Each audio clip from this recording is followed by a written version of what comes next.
Imagina que entras en un museo y ves una cama deshecha, un tiburón en formol, un plátano pegado a la pared, una señora mirándote en silencio o un urinario y no es el cuarto de baño.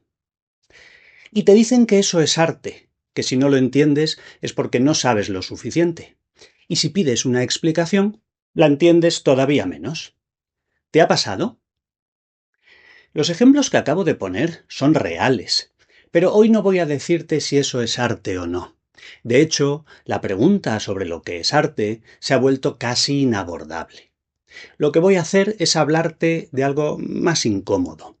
¿Hasta qué punto el propio mundo del arte tiene responsabilidad en que mucha gente haya dejado de confiar en él y se haya alejado?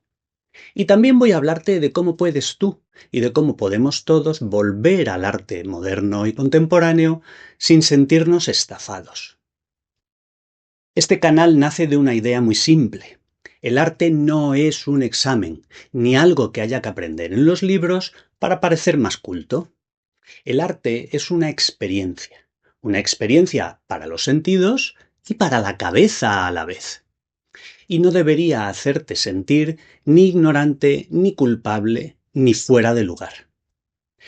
No vengo a decirte qué tienes que pensar, vengo a animarte a mirar juntos. Una de las frases que más se repiten cuando se habla de arte moderno y contemporáneo es esta: ahí todo vale. Y no suele decirse con alegría, se dice con escepticismo, con desconfianza y a veces con enfado. Porque todo vale no significa libertad. Para mucha gente significa que no hay reglas, ni criterios, y que por lo tanto se legitima cualquier cosa, y el espectador se queda en segundo plano. Pero esta idea de que todo vale no aparece de la nada. Tiene su historia. A finales del siglo XIX y principios del XX, artistas como Cézanne, Picasso o Kandinsky empiezan a romper las reglas del arte tradicional. Primero en la pintura y la escultura. Se abandona la representación realista e incluso en algunos casos toda representación del mundo visible. Se experimenta con el color, con la forma, con la composición y se dejan atrás los grandes temas mitológicos y religiosos para hablar de la vida moderna, de la ciudad y de la experiencia cotidiana. Al mismo tiempo, otros artistas como Marcel Duchamp van un poco más lejos.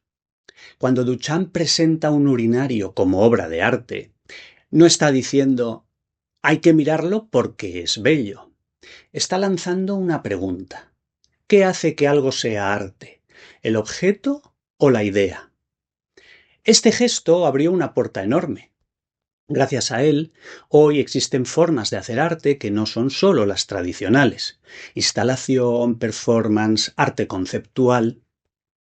Pero con el paso del tiempo, ese gesto de Duchamp se ha repetido hasta la saciedad, y en muchos casos se ha convertido en una rutina vacía, hasta el punto de que parece que basta que un artista muy conocido presente cualquier cosa en un museo o una galería para que debamos aceptar no solo que es arte, sino que es buen arte.